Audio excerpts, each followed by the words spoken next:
Now let's begin. The Tuesday afternoon sun filtered through the kitchen window as Mitchell Holmes stirred pasta sauce, his mind only half on the task.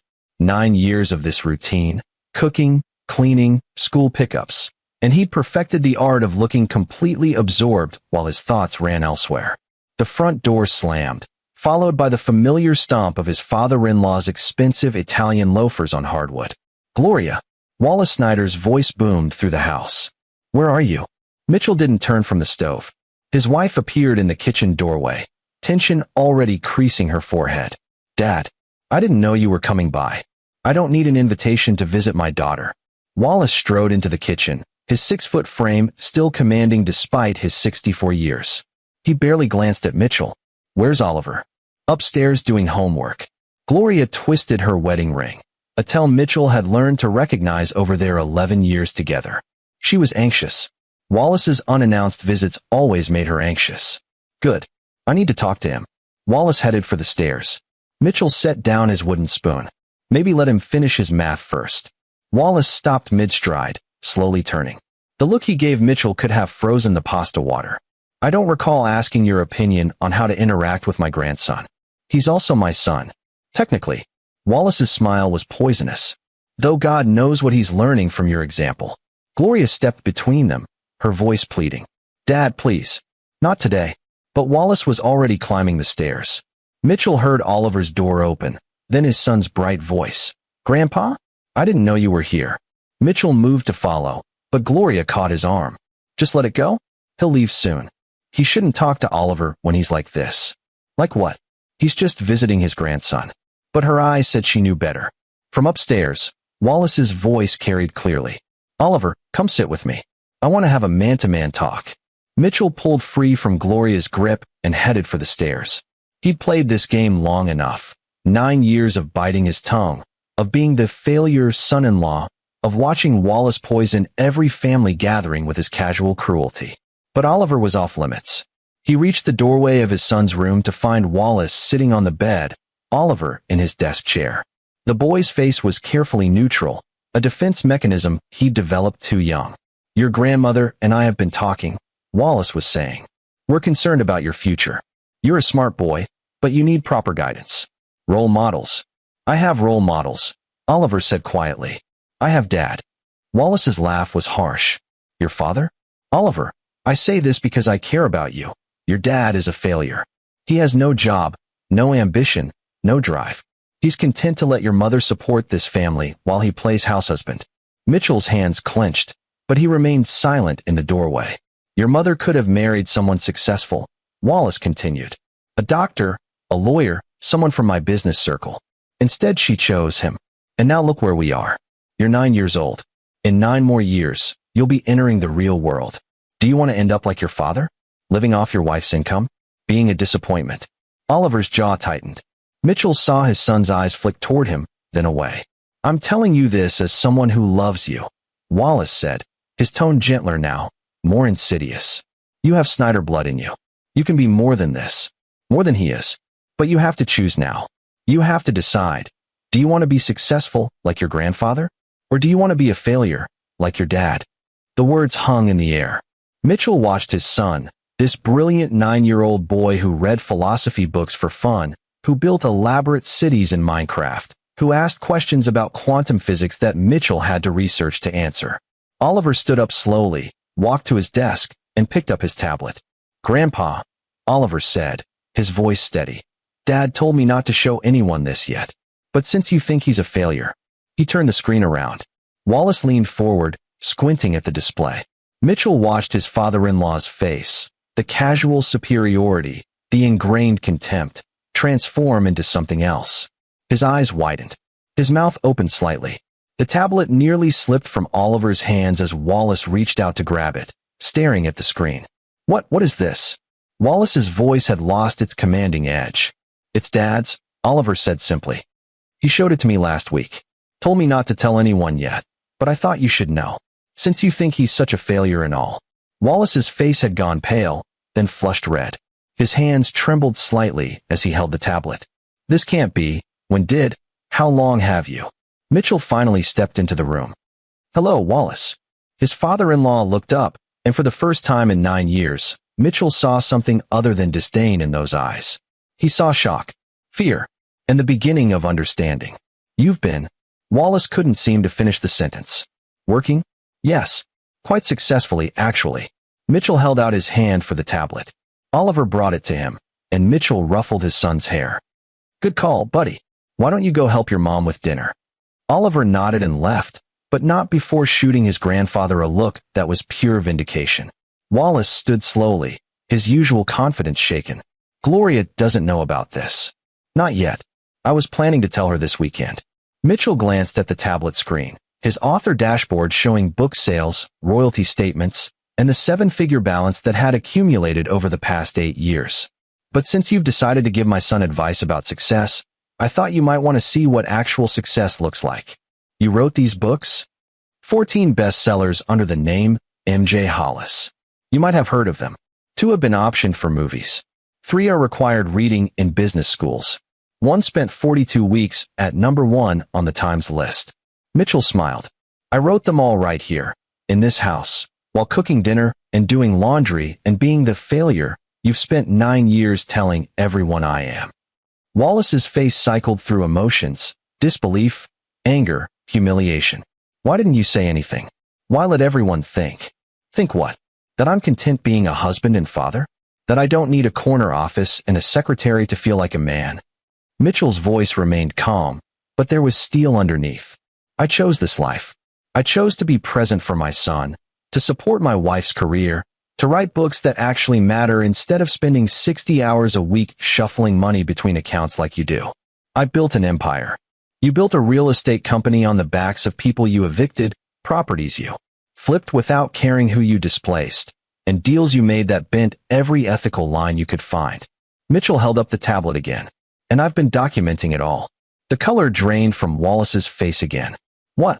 You thought I was home all day doing nothing? Wallace, I've been researching my next book. It's about corrupt real estate developers in Philadelphia. Funny coincidence, right? Mitchell's smile was sharp. I've interviewed tenants you've evicted. I've traced money through shell companies. I've got documentation of building violations you've paid inspectors to ignore. Want to know what I'm calling it? The Snyder Method. How one man built wealth on the backs of the vulnerable. Wallace took a step back, his hand clutching at his chest.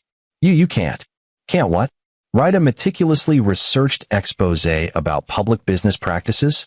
Wallace, everything I have is documented, verified, and perfectly legal to publish. Mitchell pocketed the tablet. But here's the thing. I wasn't planning to publish it. I wrote it as insurance. Something to keep in my back pocket in case you ever went too far. This is blackmail. No, this is consequence. There's a difference.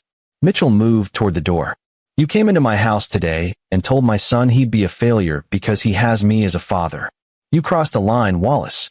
The only line that actually matters to me. Wallace's breathing had become labored.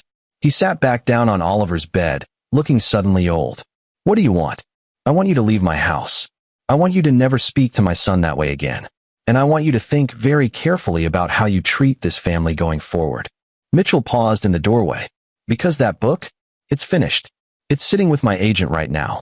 1 word from me, and it goes to publishers. 1 more incident like today, and you'll find out what real failure looks like. He left Wallace sitting there and descended the stairs. In the kitchen, Gloria stood with Oliver, both of them silent. His wife's face was a mixture of confusion and dawning realization. Mitchell. Her voice was small. What just happened up there? Mitchell looked at his son, who gave him a small, proud smile. Then he looked at his wife, the woman he'd loved since they'd met at a coffee shop 12 years ago, the woman whose father had nearly convinced her not to marry him.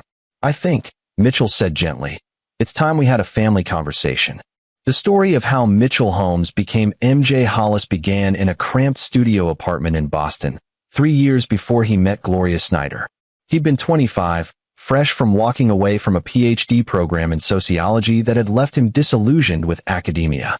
The ivory tower, he discovered, was more interested in publishing for publication's sake than actually understanding or helping people. After his advisor had told him his dissertation on economic inequality was too accessible and needed to be more theoretical, Mitchell had packed his office and never looked back. For 6 months, he'd worked as a barista while trying to figure out what came next. The studio apartment was all he could afford, but it had one luxury, a large window that let in morning light. He'd set up a desk there, an old door balanced on cinder blocks, and started writing. Not academic papers, not theoretical frameworks. Real stories about real people struggling in an economic system designed to keep them down. His first book, The Poverty Trap, was part memoir, part investigative journalism, part social commentary. He'd written about his own student debt, about the single mother who came to his coffee shop every morning and ordered the cheapest thing on the menu so she could sit somewhere warm before her shift started, about the elderly man who'd lost his house in a predatory loan scheme. He'd self-published it, expecting nothing. It sold 43 copies in the first month, mostly to his friends. Then a blogger picked it up. Then a small newspaper ran a review. Then NPR interviewed him. Within 6 months, The Poverty Trap had sold 200,000 copies, and Mitchell had a literary agent calling him every other day. Blake Dickerson had been persistent. Mitchell would give him that. A fast-talking New Yorker with connections throughout the publishing industry. Blake had seen potential in Mitchell's raw, honest writing style. "You've got something here," Blake had said over drinks in Manhattan. "Not just one book, a career. But you need to decide what kind of writer you want to be. Do you want to be the angry young man railing against the system? Or do you want to actually change things?" "Both," Mitchell had said. "Then write books that make people uncomfortable enough to act, but accessible enough that they actually read them." That had been the blueprint. Over the next 2 years, Mitchell had written 3 more books, each one climbing higher on bestseller lists. The Corporate Ladder examined workplace exploitation. Inherited Wealth explored how generational poverty and wealth perpetuated themselves. The Education Con took on the student loan industry. By the time he was 28, M.J. Hollis was a name that meant something, not a household name. He deliberately avoided too much publicity, doing only select interviews, never appearing on camera. He'd wanted the work to speak for itself. And then he'd met Gloria. She'd been sitting alone in a Boston coffee shop, not the one where he worked, but one near the publisher's office where he'd had a meeting with Blake. She was reading The Poverty Trap, making notes in the margins, and Mitchell had been unable to resist stopping by her table. "It's better the second time through," he'd said, nodding at the book. She'd looked up, startled, then smiled. "This is my 3rd read, actually. I'm using it for a social work course. The professor thinks it's too populist, but I think it's brilliant." They'd talked for 3 hours. She was getting her master's in social work at Boston University, passionate about helping families navigate the welfare system. She was smart, funny, and had a way of cutting through bullshit that Mitchell found refreshing. He hadn't told her he was M.J. Hollis. Not that first day, not during their first few dates. When he finally did, 3 months into their relationship, she'd stared at him for a full minute. "You're kidding. I don't kid about my career. Mitchell, I've assigned your books to half the people I know. I've quoted you in papers. Oh my God, I told you last week that M.J. Hollis should write about housing inequality next." "I know. I wrote it down. It's a good idea." She'd laughed until she cried, then kissed him. "Why didn't you tell me? I wanted you to like me for me, not for the books." "I do like you for you. The books are just a bonus." They'd moved in together 6 months later. Mitchell had been working on Broken Systems, his 5th book, and Gloria had just started her first real job as a social worker with the city. Everything had been perfect, until she'd introduced him to her parents. Wallace and Mona Snyder lived in a sprawling estate in suburban Philadelphia. Wallace had built his fortune in real estate, buying struggling properties, renovating them minimally, and flipping them for significant profit. He was proud of his self-made success, though Mitchell had later learned that Wallace's father had given him a $250,000 loan to start his business, a loan that was never actually repaid. The first dinner had been a disaster. "So, Michael," Wallace had said, already getting his name wrong, "what do you do?" "It's Mitchell. I'm a writer." "A writer?" The dismissal in Wallace's tone had been instant. "And how does that pay?" Adequately. Adequately." Wallace had laughed. "Gloria, honey, you know you can do better than adequate. You're a Snyder. We don't do adequate." Gloria had tried to defend him, but Wallace had steamrolled over her. The entire evening had been a series of subtle and not-so-subtle put-downs.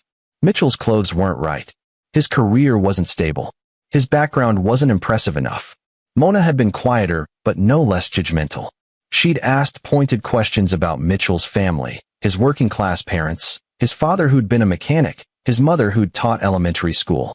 Each answer had been met with tight smiles and exchanged glances between her and Wallace. You should tell them, Gloria had said on the drive home. About the books, the success. Show them you're not just some struggling writer. But Mitchell had refused. If they can't respect me as I am, I don't need their approval. It had been a point of contention between them for months. Gloria loved her parents despite their flaws, and she wanted them to love Mitchell too. But Mitchell had seen something in Wallace during that first dinner. A deep-seated need to control, to diminish, to maintain superiority over everyone around him. Telling Wallace about MJ Hollis wouldn't have changed that.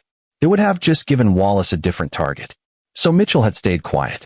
He'd let Wallace think he was a failure. Let him make his little comments at every family gathering. Let him suggest other career paths, other life choices, as if Mitchell needed his guidance. And then Mitchell had married Gloria, and Oliver had been born, and Wallace's attitude had shifted from contemptuous to outright hostile. You're really going to let your husband stay home with the baby? Wallace had said when Gloria had gone back to work after maternity leave. That's not how men in our family operate. But Gloria had held firm. Mitchell wanted to be home with Oliver, wanted to be present for those early years. And his writing career, still secret from her family, afforded them that luxury. For 9 years, Mitchell had perfected the role. The stay-at-home dad. The failed writer who'd never quite made it. The disappointment who'd somehow trapped a Snyder daughter into marriage. He'd watched Wallace try to poison Gloria against him. Watched him suggest divorce. Suggest that Oliver would be better off with a more stable father figure. Watched him slowly, methodically, try to destroy Mitchell's family. But Mitchell had been watching too. And documenting. And planning. Because the thing Wallace Snyder never understood was that Mitchell Holmes had built a career on exposing men exactly like him. The kitchen had gone silent after Mitchell's statement. Gloria stared at him, her coffee mug frozen halfway to her lips. Oliver sat at the table, swinging his legs, watching both parents with the careful attention of a child who'd learned to read adult moods. A family conversation, Gloria finally said, setting down the mug. About what exactly? Upstairs, a door slammed. Heavy footsteps descended the stairs, and Wallace appeared in the kitchen doorway, his face still flushed red. Gloria, we need to talk. Privately. No, Mitchell said firmly. Anything you need to say to your daughter, you can say in front of me. Wallace's eyes blazed. You don't give me orders in. This is my house, Wallace. My name is on the mortgage. Gloria and I own it together. You're a guest, and after today's performance, you're rapidly becoming an unwelcome one. Gloria. Wallace turned to his daughter, his voice taking on a pleading tone. Did you know about this? About his secret career? His money. Gloria looked between her father and her husband. What secret career? Mitchell pulled out his phone, pulled up his author website, the one he maintained under his pen name, and handed it to her. Gloria scrolled through it, her expression shifting from confusion to shock to something else entirely. You're MJ Hollis, she whispered. My God, Mitchell. You're MJ Hollis. I can explain. You've been MJ Hollis this whole time? Since before we met. Her voice was rising. I've been reading your books, recommending your books, using your work in my counseling sessions, and you never told me. Gloria, I tried to tell you early on, remember? That first year we were dating. You said you were a writer. Not that you were one of the most important social commentators of our generation. I'm really not. Mitchell, your last book was assigned reading at Harvard. You've sold millions of copies. How? How do you keep something like this quiet? Wallace had been watching this exchange, and now he laughed bitterly. So he's been lying to you for 12 years. And you're surprised? He wasn't lying. Gloria shot back, surprising both men. He told me he was a writer. I assumed it wasn't going well because he never talked about it, and he seemed happy being home with Oliver. She turned back to Mitchell. Why didn't you tell me? Really tell me. Mitchell glanced at Oliver, who was still watching silently. This wasn't a conversation for a 9-year-old's ears, but Oliver had already been pulled into it by Wallace's cruelty. Sending him away now would just make him more curious. Your father, Mitchell said carefully, made it very clear from the beginning that he didn't think I was good enough for you. Not the right background, not the right career, not the right anything. And I could have told him about MJ Hollis, could have waved my book sales and royalties in his face. But I realized something that first night we had dinner with your parents. What? that it wouldn't have mattered. He would have found some other reason to look down on me. Because this was never about my job or my money. It was about control. Mitchell looked at Wallace. Wasn't it? You wanted Gloria to marry someone from your world, someone you could control, someone who owed you something. I don't owe you anything, Wallace. Never have. And that's what you couldn't stand. Wallace's jaw tightened. You arrogant. Dad, stop. Gloria held up her hand. Just stop. Mitchell's right, isn't he? You never gave him a fair chance. Not from the beginning. I gave him every chance. I offered him a job at my company, remember? Multiple times. He refused. Because I have my own career, Mitchell said. One I'm quite happy with. A career you hid from your own wife. I didn't hide it. I just didn't make it the centerpiece of my identity. There's a difference. Mitchell turned back to Gloria. I should have told you sooner. I know that. But honestly, I like being just Mitchell to you. Not M.J. Hollis the author. Just the guy who makes you laugh, who listens to you vent about difficult cases, who burns dinner more often than I'd like to admit. Gloria's expression softened slightly. You really burned that chicken last week on purpose? I thought. No, that was genuinely terrible cooking. I'm only a genius with words, not with poultry. Despite everything, she smiled. Then her expression turned serious again. You said something upstairs. About a book about Dad. The room went tense again. Wallace's face paled. Yes, Mitchell said. I've been researching real estate practices in Philadelphia for the past 3 years.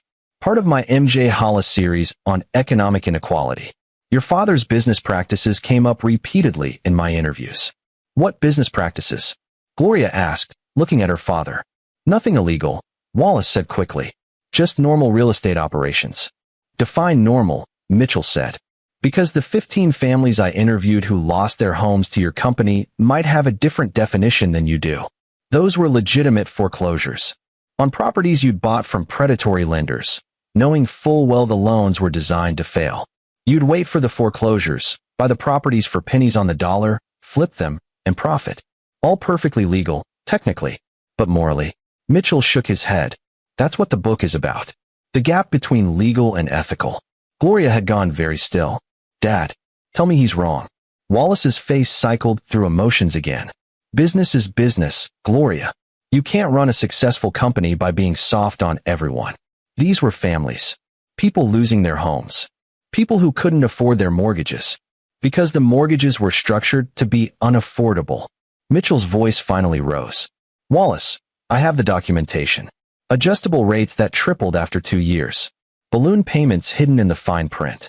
Lenders who actively encouraged people to borrow beyond their means because they knew people like you were waiting to snap up the properties. You weren't some innocent businessman making legitimate deals. You were part of a system designed to extract wealth from vulnerable people. This is America. People are responsible for their own choices. Spoken like someone who's never been desperate enough to sign a contract he didn't fully understand just to keep his family housed. Oliver spoke up for the first time, his young voice cutting through the tension. Grandpa, did you really make families lose their homes? Everyone looked at the 9-year-old. Wallace's face softened. Oliver, it's complicated. Adults sometimes have to make hard choices in business. But Dad helps people, Oliver interrupted. His books help people understand why bad things happen to them. Why would you do things that his books say are bad? Out of the mouths of babes, Mitchell thought. Wallace looked like he'd been slapped. Gloria stood up. Dad, I think you should leave. Gloria. Now? We'll talk later, but right now, I need you to leave. Wallace looked at his daughter, then at Mitchell, then at Oliver. For a moment, Mitchell thought he might argue. But something in Gloria's expression, a hardness Mitchell had rarely seen there, made Wallace nod. Fine, but this isn't over. He pointed at Mitchell. You publish that book, and I'll sue you for everything you're worth. For what? Reporting factual, documented business practices. Mitchell smiled thinly. Please do. The publicity would be fantastic. Wallace left, the front door slamming behind him. In the silence that followed, Gloria sank back into her chair. I need you to tell me everything, she said quietly. The books, the money, the research. All of it. Mitchell nodded. Oliver, buddy, why don't you go upstairs for a bit? I need to talk to your mom. Is Grandpa going to come back and yell again? No. And if he does, he won't be yelling at you. I promise. Oliver nodded and headed upstairs. When his door closed, Gloria looked at Mitchell with an expression he couldn't quite read. 12 years, she said. We've been together 12 years, and I didn't know. I know. And I'm sorry. I should have told you sooner. Why didn't you? Really? And don't say it was because of my father. Mitchell sat down across from her. At first, it was because I wanted you to like me for me. Then, after I met your family, it became, I don't know, a test maybe. Could I build a life with you that wasn't defined by money or success or status? Could we be happy with just us? He reached across the table for her hand. And we were, weren't we? These 9 years with you and Oliver, they've been the happiest of my life. Even with your father's constant criticism, even with everyone thinking I was a failure. Because at the end of the day, I came home to you. Gloria's eyes welled up. You let my father treat you like garbage for 9 years. You let him call you a failure to your face. Sticks and stones. I knew the truth. But I didn't. Mitchell, if I'd known, if I'd had any idea how successful you really were, would it have changed anything between us? She opened her mouth, then closed it. No, she finally said. No, it wouldn't have. I fell in love with you because of who you are, not what you do. Exactly. That's what I was trying to protect. This. He gestured between them. Us. Our family. The life we built together. And the book about my father was insurance. I started researching it about 3 years ago, after that Thanksgiving when Wallace told Oliver he'd never amount to anything if he followed my example. Remember that? Gloria winced. I remember. Oliver cried himself to sleep that night. I decided then that I needed leverage. Something to make sure Wallace never went too far. I thought having that book, keeping it as a threat, would be enough. Mitchell's expression hardened. But today he crossed a line. Telling Oliver he'd be a failure because of me? That's not something I can let slide. So what happens now? That depends on your father. If he backs off, treats our family with respect, the book stays in a drawer. If he doesn't, Mitchell shrugged. Then the world gets to see what Wallace Snyder really is. Gloria was quiet for a long moment. I need time to process all of this. I understand. I'm not angry. Not really. Surprised, yes. Confused, definitely. But not angry. She squeezed his hand. I love you, Mitchell. MJ Hollis or not. I love you too. They sat there in the fading afternoon light, holding hands across the kitchen table, while upstairs Oliver played a video game and pretended not to be listening to every word. The next morning, Mitchell woke to find Gloria's side of the bed empty. He found her in the kitchen, already dressed for work, staring at her coffee. Couldn't sleep, he asked. I've been thinking. She turned to face him. About what you said yesterday. About the book being insurance. Gloria, I want to read it. Mitchell blinked. The book? Whatever you've written about my father. I want to see it. Are you sure? It's not flattering. I need to know the truth. Not my father's version. Not yours. The documented truth. Her voice was steady, but Mitchell could see the tension in her shoulders. If this is going to come out eventually, I need to be prepared. Mitchell nodded slowly. Okay, give me a minute.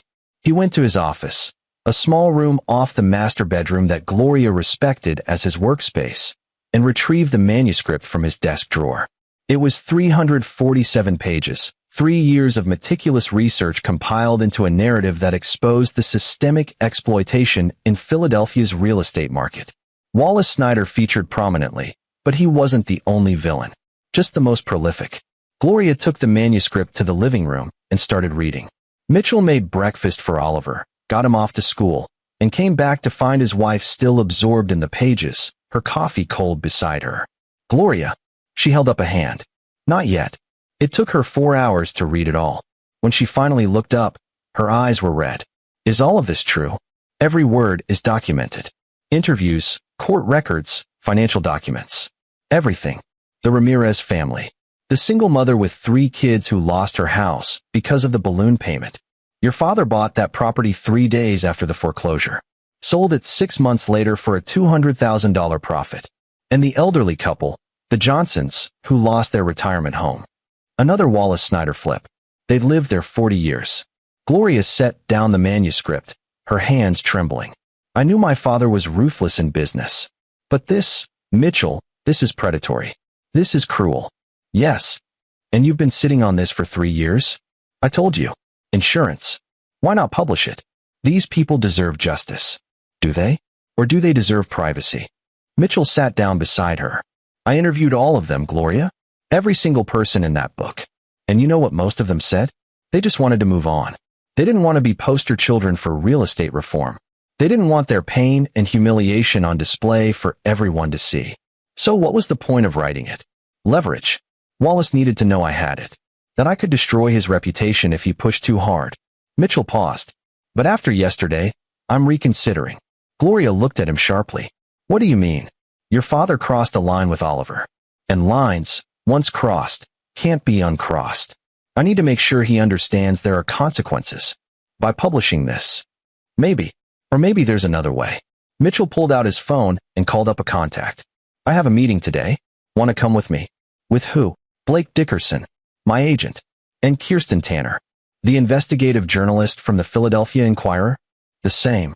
I sent her an advance copy of the manuscript last week. She's interested in doing a feature series. Gloria's eyes widened. You're going to give this to the press? That depends on your father.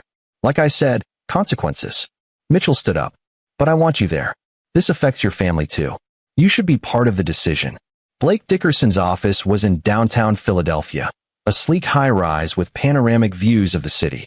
Mitchell had been there dozens of times over the years, always careful to schedule meetings when Gloria was at work, always using his MJ Hollis identity like a secret identity. But today, Gloria was with him, and Blake's surprise was evident when they walked in together. Gloria, I didn't know you were joining us. Blake, ever the charmer, shook her hand warmly. I've heard so much about you over the years.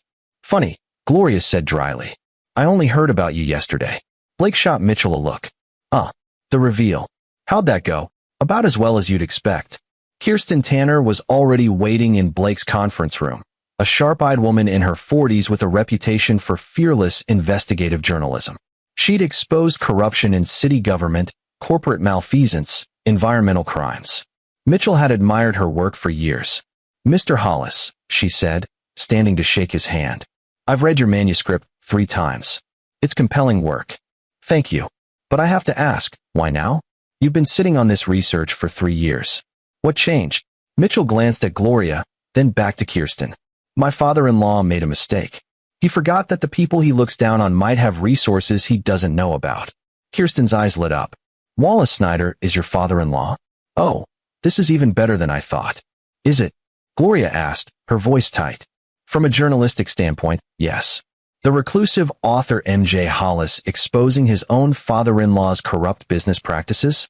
That's a hell of a story. It's also my family, Gloria said quietly. Kirsten's expression softened. I understand this is personal for you, Mrs. Holmes. But what your father has done, what he's been doing for decades, has hurt a lot of people. Don't they deserve to have their stories told? By destroying my family in the process? Gloria, Mitchell said gently. Your family is you, me, and Oliver. Wallace has never treated us like family. He's treated us like obstacles to overcome. He's still my father. I know. And that's why you're here. This is your decision too. Blake cleared his throat. I hate to interrupt this moment, but we do have a practical consideration.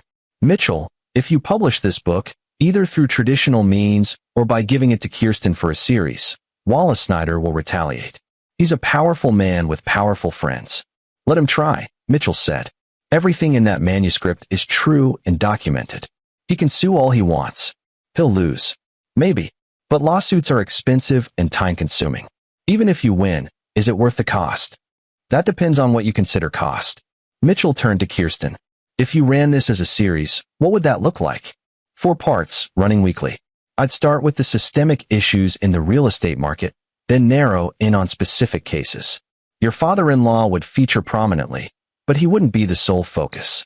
I'd also want to interview the families you talk to, get their permission to use their stories. Some of them won't want to talk. Then we respect that. But I think you'd be surprised. Sometimes people who've been victimized want the chance to fight back. Kirsten pulled out a folder. I've done preliminary research on Wallace Snyder's business dealings. What you have in your manuscript is just the tip of the iceberg. There's more, much more, that hasn't been uncovered yet. Mitchell leaned forward. Like what? Connections to Maurice Coleman, for one. You know who he is. Snyder's business partner. Former business partner. They had a falling out about 5 years ago. But before that, they were partners in several property development schemes that make your father-in-law's usual practices look tame. I'm talking about deliberately buying properties in neighborhoods they knew would be targeted for eminent domain, then selling them to the city at inflated prices. I'm talking about shell companies and offshore accounts and possible tax evasion. Gloria had gone pale. You're saying my father might have committed crimes? I'm saying there are questions that need answering. And if MJ Hollis and the Philadelphia Inquirer start asking those questions publicly, other people will start looking too. The IRS, for instance. The SEC. Maybe even federal prosecutors. Jesus, Gloria whispered. Mitchell took her hand. This is what I meant about consequences. Wallace has operated with impunity for so long because no one with the resources to challenge him has bothered to try. But I have those resources. And Kirsten has the platform. Together, we can actually make a difference. Or we can destroy my father. Maybe he deserves to be destroyed, Mitchell said quietly. After what he said to Oliver yesterday. After 9 years of treating our family like we're beneath him. Maybe it's time someone stood up to Wallace Snyder and said no more. Gloria pulled her hand away, standing up abruptly. I need air. She left the conference room. Blake and Kirsten exchanged glances. That went well, Blake said dryly. Give her time, Kirsten said. This is a lot to process. Mitchell found Gloria on the building's outdoor terrace, staring out at the city. He stood beside her in silence for a moment. I'm not trying to hurt you, he finally said. I know, but I can't let what he said to Oliver stand. Our son deserves better. I know that too.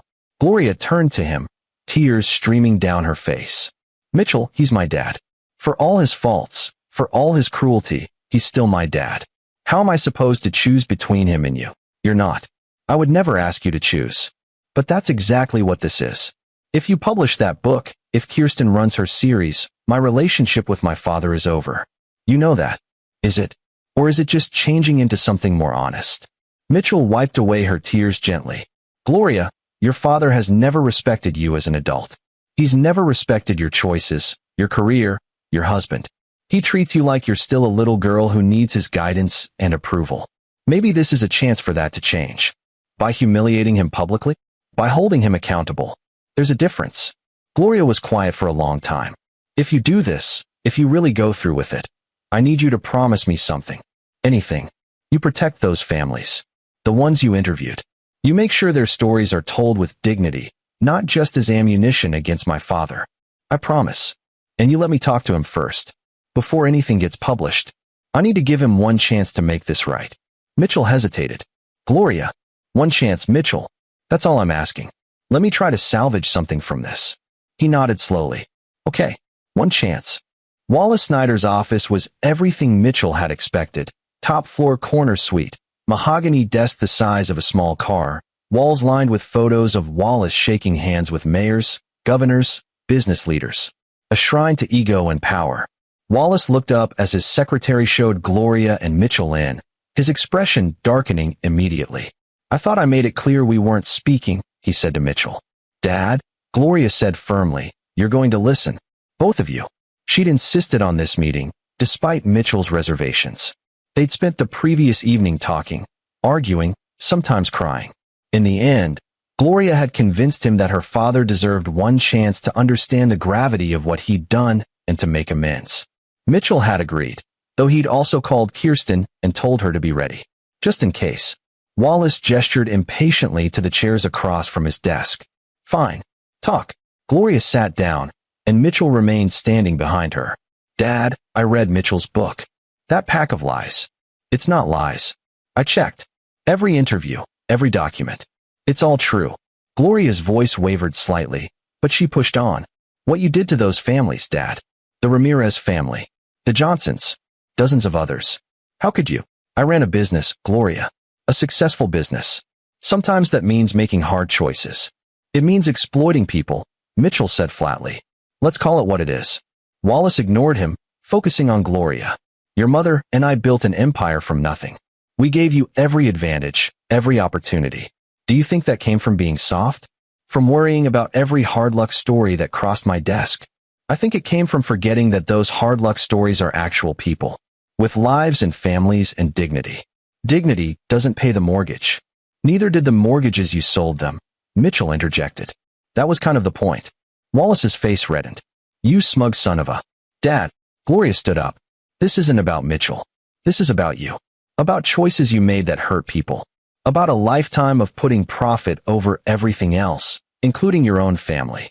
I did everything for this family. You did everything for yourself. For your ego. For your image. Gloria's voice broke.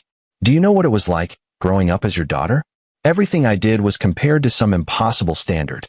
Every achievement was met with, you could do better. Every choice I made that wasn't what you wanted was a disappointment. I pushed you to be successful. You pushed me to be miserable. The words burst out of Gloria. I became a social worker because I wanted to help people. Because I saw what your business did to families, and I wanted to be on the other side. Do you know what you said when I told you my career choice? Wallace was silent. You said, "Why waste your education on helping losers who can't help themselves?" Those were your exact words, Dad. I remember because they're burned into my brain. Gloria, I didn't mean. Yes, you did. Just like you meant it when you called Mitchell a failure. When you told Oliver he'd amount to nothing if he was like his father. You meant every cruel word you've ever said because cruelty is how you operate. It's how you've always operated. Mitchell watched his wife stand up to her father, pride swelling in his chest. This was the Gloria he'd fallen in love with, fierce, principled, unafraid. Wallace seemed to deflate slightly. For the first time, Mitchell saw something other than arrogance in the older man's expression. Uncertainty, maybe, or fear. What do you want from me? Wallace asked quietly. I want you to understand what you've done. To our family. To those families in Mitchell's book. To everyone you've hurt in your climb to the top. Gloria leaned forward, hands on the desk. And I want you to do better. Starting now. Do better how? Make amends. Reach out to the families you've hurt. Offer restitution. Wallace laughed bitterly. You want me to give money to every person who's ever lost a house? Gloria, that would cost millions. You have millions, Mitchell said. And this isn't optional. Oh, and who's going to force me? You. Wallace sneered. Go ahead. Publish your little book. I'll tie you up in lawsuits for years. Mitchell smiled. Actually, I have a better idea. He pulled out his phone and played a recording. Wallace's voice filled the office. People who couldn't afford their mortgages. People are responsible for their own choices. Business is business, Gloria. You can't run a successful company by being soft on everyone. The recording from their kitchen conversation. Wallace's face went white. I have hours of these, Mitchell said calmly. Conversations from family dinners, holiday gatherings, casual visits. You've said some truly remarkable things over the years, Wallace. About your business practices, about how you exploit legal loopholes, about your views on the people you've profited from. All recorded, all time-stamped, all perfectly admissible as evidence of your character and business philosophy. You recorded me? In your own home. My home, my rules. Pennsylvania is a one-party consent state, by the way. Perfectly legal. Mitchell pocketed his phone. So here's how this is going to work. You're going to do exactly what Gloria asked. You're going to reach out to every family in my book and offer fair restitution. Not charity, restitution for the harm you caused. And if I refuse? Then Kirsten Tanner at the Philadelphia Inquirer runs her 4-part series on corrupt real estate practices in Philadelphia, featuring your business as the centerpiece. The book gets published with a major house. Blake already has 3 publishers in a bidding war. And I send these recordings to every business journalist, every newspaper, every TV station in the state. Mitchell's smile was cold. Your reputation will be destroyed, Wallace. Not by lies. By your own words. This is blackmail. No. This is consequence. There's a difference. Wallace looked at Gloria. You're really going to let him do this to me? I'm going to support my husband, Gloria said. Like I should have done 9 years ago, when you first started treating him like garbage. Dad, you have a choice. Make amends and maybe salvage some dignity. Or double down on your cruelty and lose everything, including me and Oliver. You wouldn't cut me out of my grandson's life. Watch me. Gloria's voice was steel. After what you said to him, after calling his father a failure and telling him he'd end up the same way. You're lucky I'm even giving you this chance. The office went silent. Wallace looked between his daughter and his son-in-law, understanding slowly dawning that he'd finally pushed too far. How much, he finally asked. For restitution? That's between you and the families. Mitchell pulled out a folder. I've listed contact information for everyone willing to be reached out to. Some don't want to hear from you. Respect that. But for those who do, you make it right. Whatever that looks like. This could bankrupt me. Doubtful. You're worth 40 million, Wallace. This might cost you 5, maybe 10. You'll survive. And if I do this, the book stays unpublished. Mitchell and Gloria exchanged glances. The book gets published, Mitchell said. But without your name. I'll use pseudonyms and change identifying details. It becomes a general expose of industry practices rather than a specific attack on you. That's not much better. It's what you're getting. Take it or leave it. Wallace was quiet for a long moment. Then, surprisingly, he laughed. It was a bitter, defeated sound. You know what the funny thing is? I actually admire you for this. Mitchell raised an eyebrow. Excuse me. You played the long game. Stayed quiet, gathered ammunition, waited for the right moment to strike. That takes patience. Intelligence. Wallace shook his head. I underestimated you from the beginning. Thought you were just some weak nobody who got lucky with my daughter. But you're ruthless. In your own way, you're just as ruthless as me. No, Gloria said firmly. He's nothing like you. Mitchell did this to protect our family. You built your empire by hurting families. There's a world of difference. Wallace looked at his daughter, and for just a moment, Mitchell saw genuine pain in the older man's eyes. I never meant to hurt you, Gloria. But you did. Over and over again. And now you have to decide if you're going to keep hurting us or finally change. Wallace picked up the folder Mitchell had given him, flipped through the pages of names and contact information. I'll do it, he said quietly. I'll reach out to these people. Try to make it right. Good, Mitchell said. Blake and Kirsten will be monitoring the process. If you renege, if you try to buy people off with insulting offers, if you do anything other than genuine amends, the deal is off. Understood. Gloria stood up. Dad, I hope you mean it. I really do. Because I want Oliver to have a grandfather he can respect. But if you can't be that person, then we're done. They left Wallace sitting at his desk, looking older and smaller than Mitchell had ever seen him. In the elevator, Gloria leaned against Mitchell, exhausted. Do you think he'll actually do it? I don't know. But we gave him the chance. That's more than he deserved. Thank you. For letting me try.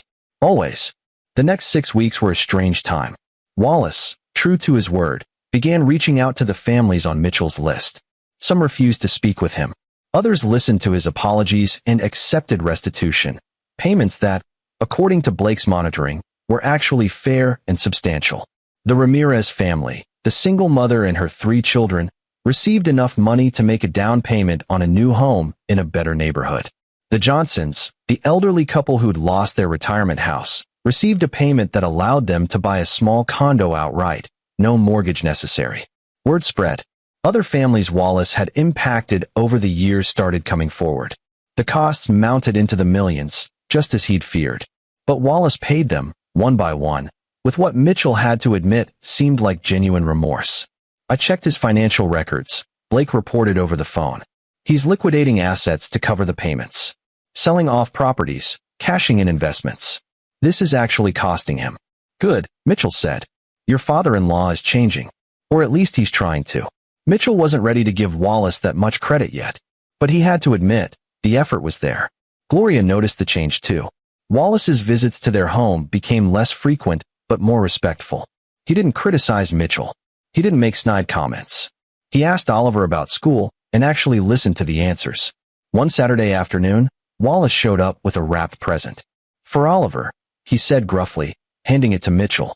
His birthday's next month, but I wanted to give it to him early. Inside was a tablet, a high-end model, far nicer than the one Oliver currently used. But what made Mitchell pause was the note tucked inside. For a boy who's going to be successful because of his father, not in spite of him. Love, Grandpa. Mitchell looked up at Wallace, who was studying his shoes with unusual intensity. Thank you, Mitchell said quietly. I was wrong. About you. About what I said to Oliver. Wallace met his eyes. I'm trying to do better. I see that. Will it be enough? For Gloria? For you? Mitchell considered the question. I don't know yet. But it's a start. Oliver loved the tablet. When he read the note, he looked up at Mitchell with confused hope in his eyes. Does this mean Grandpa doesn't think you're a failure anymore? I think it means Grandpa is learning that success comes in many forms. And that being a good dad is one of them. Oliver hugged him tightly. You're the best dad. Thanks, buddy. 2 months after the confrontation in Wallace's office, Mitchell received a call from Kirsten Tanner. We need to meet, she said. I found something. They met at a coffee shop in downtown Philadelphia. Kirsten pulled out a thick folder. I kept digging into Wallace Snyder's business history, particularly his partnership with Maurice Coleman, the former business partner. Right? Coleman was the brains behind some of their more questionable ventures. And Mitchell? I found evidence of fraud. Actual, prosecutable fraud. Mitchell's pulse quickened. What kind of fraud? Tax evasion through shell companies. Falsified property valuations. Possibly even money laundering. Kirsten spread documents across the table. Coleman kept meticulous records. After the partnership dissolved, he kept copies of everything as insurance against Wallace. But Coleman died last year, and his executor found these documents. They were prepared to go to the authorities. Were prepared. Wallace paid them off. A substantial settlement in exchange for the documents and an NDA. Kirsten looked up. But I have copies. A source inside Coleman's estate gave them to me. Mitchell felt his stomach sink. Kirsten, before you say anything, let me be clear. This is separate from your book. This is my investigation as a journalist. What I do with this information is my decision. He's trying to change. Wallace is actually making amends. For some of his crimes. Not all of them. Kirsten leaned forward. Mitchell, I understand he's your father-in-law. I understand this is complicated. But this is evidence of serious financial crimes. If I sit on this, I'm complicit. Mitchell ran his hand through his hair. He thought about Gloria, about Oliver, about the fragile peace they'd built with Wallace over the past 2 months.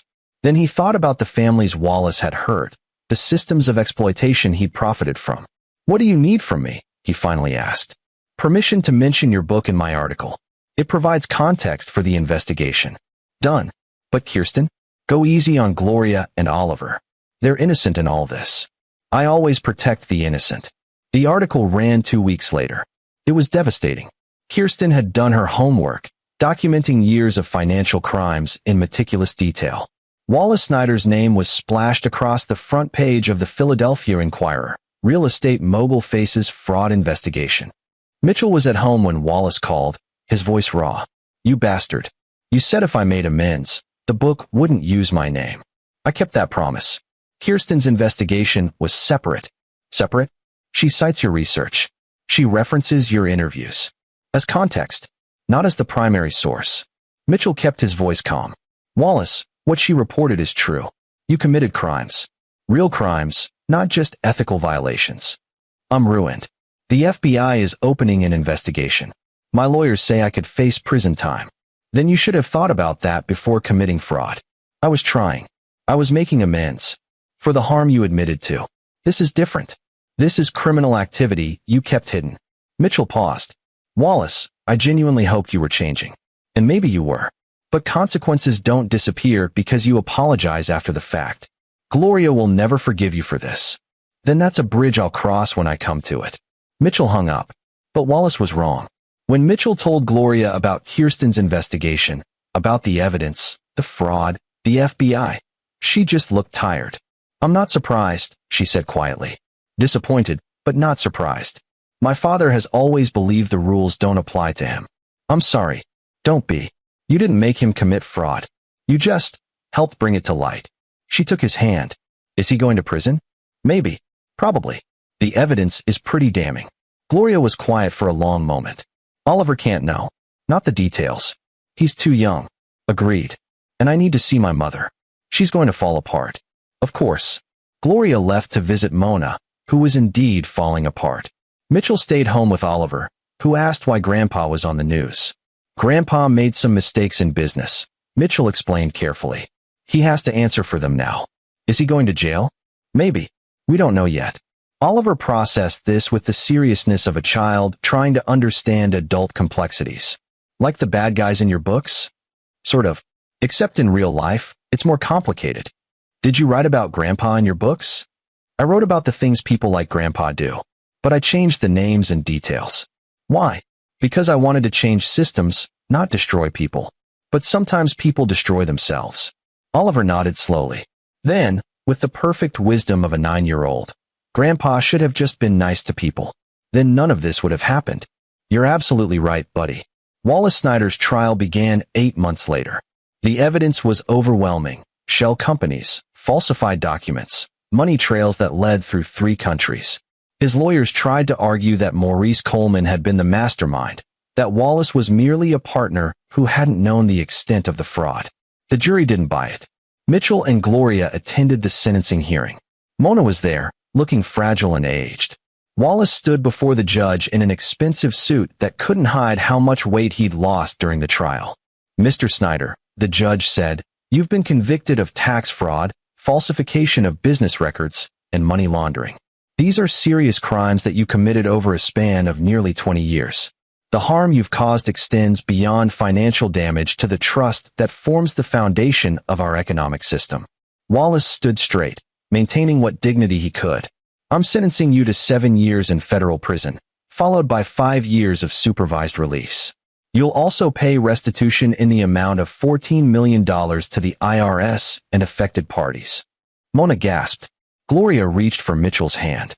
Wallace turned and looked at his daughter. For a moment, Mitchell thought he might see rage there. Instead, he saw resignation, and perhaps understanding.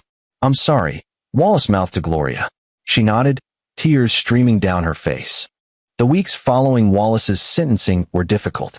Gloria grieved for the father she'd hoped he could be, for the relationship they'd never quite had. Mitchell supported her as best he could, giving her space when she needed it, holding her when she broke down. Oliver struggled too. How do you explain to a 9-year-old that his grandfather is in prison? They settled on honesty, age-appropriate honesty that explained Grandpa had broken important rules and had to face consequences. "Like when I get time out for hitting?" Oliver asked. "Similar concept, different scale," Mitchell said. But something good came from the ashes of Wallace's empire. The restitution payments he'd made before his arrest, combined with the court-ordered restitution, helped dozens of families recover from the harm he'd caused. The Ramirez family sent Mitchell a Christmas card showing them in front of their new home. The Johnsons wrote a letter thanking him for giving them the chance to rebuild. Mitchell's book, when it finally published under the title The Cost of Wealth, became an instant bestseller. He'd kept his promise: no names, no specific identifying details about Wallace. Instead, it was a broader examination of how systems of exploitation work, how poverty is perpetuated, how wealth is built on the backs of the vulnerable. Critics praised it as his most mature work yet. M.J. Hollis has crafted a searing indictment of economic injustice that manages to be both intellectually rigorous and deeply humane, wrote the New York Times. Blake called with publisher offers for the next book. Kirsten won a Pulitzer for her investigation into real estate fraud. Life moved forward. One Saturday morning, 6 months after Wallace had been sent to prison, Oliver came downstairs with his tablet. "Dad, can I show you something?" "Sure, buddy." Oliver pulled up a document, an essay he'd written for school. The assignment was, "Write about someone who inspires you." Mitchell read it, his throat tightening with emotion. "My dad inspires me because he shows that success isn't about money or being famous. It's about helping people and standing up for what's right even when it's hard. My dad wrote books that help people understand why bad things happen to them. And he helped families who were hurt by people who only cared about money. Some people think success is about being rich and powerful, but my dad taught me that real success is about being kind and brave and doing the right thing even when people tell you you're wrong. That's why I want to be like my dad when I grow up." Mitchell looked up, blinking back tears. "Oliver, this is beautiful. Do you think it's true? What I wrote? I think you're wise beyond your years. Grandpa was wrong, wasn't he? That day he called you a failure." "Yeah, buddy. He was wrong. I'm glad I showed him your tablet. I'm glad he knows the truth now." Mitchell pulled his son into a hug. "Me too." 2 years later, Mitchell sat in his office working on his next book when Gloria appeared in the doorway. "I got a letter from Dad today." Mitchell looked up. "How is he?" "He's processing. Still has 4 years left on his sentence." Gloria sat down. "He wrote that he's been reading your books." "All of them?" "Really. He says they helped him understand why you do what you do. Why you write about the things you write about." She handed Mitchell the letter. "He wants to know if you'd consider visiting him. With me and Oliver." Mitchell read Wallace's handwriting, surprisingly humble, asking not demanding, acknowledging his mistakes, and expressing genuine remorse. "What do you think?" Gloria asked. "I think people can change. Or at least try to." Mitchell looked at his wife. "Do you want to see him?" "I think so. He's still my dad, flaws and all. And Oliver asks about him sometimes." "Then let's go? But we take it slow. No promises, no guarantees." "Agreed." They visited Wallace at the federal prison 2 weeks later. He looked older, grayer, but there was something different in his eyes. Humility, maybe, or just the weight of consequence. "Oliver," Wallace said when they sat down in the visiting room. "You've grown." "Hi, Grandpa." Oliver was hesitant, uncertain. "I've been reading your dad's books. He's very talented." "I know. I should have known it earlier. Should have seen it." Wallace looked at Mitchell. "I owe you an apology. A real one, not just words. I treated you terribly for years because I couldn't see past my own arrogance." "I appreciate that," Mitchell said carefully. "I've had a lot of time to think in here. About the choices I made, the people I hurt. About what actually matters." Wallace's voice cracked slightly. "I destroyed my own life by being so focused on building an empire that I forgot to build a family." Gloria reached across the table and took her father's hand. "We're still your family, Dad. We're just figuring out what that looks like now." They talked for an hour, carefully, with boundaries, but with a tentative hope that maybe, eventually, something better could be built from the ruins. As they left, Oliver turned back to wave at his grandfather. Wallace waved back, and Mitchell could see tears on the older man's face. "Is Grandpa going to be okay?" Oliver asked in the car. "I think so," Mitchell said. "Eventually." "Good. Because everyone deserves a second chance." "Right, Dad?" "Right, buddy. Everyone deserves a second chance." 3 years later, Mitchell stood in his home office looking at the wall of books he'd written. 15 now, with a 16th in progress. M.J. Hollis had become a voice for those without voices, a chronicler of injustice and inequality, a writer who used his platform to actually change things. But the books weren't what made him proudest. He looked at the photo on his desk, Gloria, Oliver, now 12 and growing fast, and him on vacation last summer. Happy. Together. A family. Wallace was out on supervised release now, living quietly in a small apartment and working with a nonprofit that helped families facing foreclosure. He'd never regain his fortune or his reputation, but he was trying. That counted for something. Oliver bounded into the office. "Dad, I finished my essay. Want to read it?" "Always." This one was about what he wanted to be when he grew up. "I want to be a writer like my dad," it began. "Not just someone who writes books, but someone who uses writing to help people understand the world and make it better." Mitchell read it and felt his heart swell with pride. This right here, was success. Not the bestseller lists, not the awards, not the money in the bank. This, his son, choosing kindness and purpose over power and wealth. His wife, standing beside him through everything. His family, imperfect but real. Wallace had called him a failure once, in front of this very boy. Had said Oliver would be a failure too, just by following his father's example. Mitchell smiled, looking at his son's essay. If this was failure, he'd take it every single time. "It's perfect, Oliver. Really, you're going to change the world someday. Like you did. Better than I did. Because you've learned from my mistakes and my successes. You get to build on what I started." Oliver grinned. "Can we go shoot hoops before dinner?" "Absolutely." They headed outside, father and son, while Gloria watched from the kitchen window. Later that night, after Oliver was in bed, she curled up next to Mitchell on the couch. "You did it," she said softly. "Did what?" "Won. Against my father, against everyone who doubted you, against every obstacle. You won." Mitchell thought about that. About Wallace in prison, then in supervised release. About the families who'd received restitution. About his books making a difference. About his son growing up to be kind and thoughtful. "We won," he corrected. "All of us. Even Wallace, in a weird way. He lost everything. But he found something more important." "What's that?" "The chance to be a better man. It's not much, but it's more than he had before." Gloria kissed him. "I love you, Mitchell Holmes. Failure and all." He laughed. "I love you too." Outside, the world spun on. Families struggled and survived. Systems of exploitation persisted but were challenged. Books were written, read, discussed, and sometimes, just sometimes, they changed minds and hearts. And in one small house in Philadelphia, a family that had survived Wallace Snyder's cruelty and come out stronger lived their lives with purpose, integrity, and hope. Mitchell picked up his laptop and opened his work in progress. The 16th book. This one about second chances and the possibility of redemption. He started typing, the words flowing easily now. Because he knew, with absolute certainty, that his life's work wasn't about destroying people like Wallace Snyder.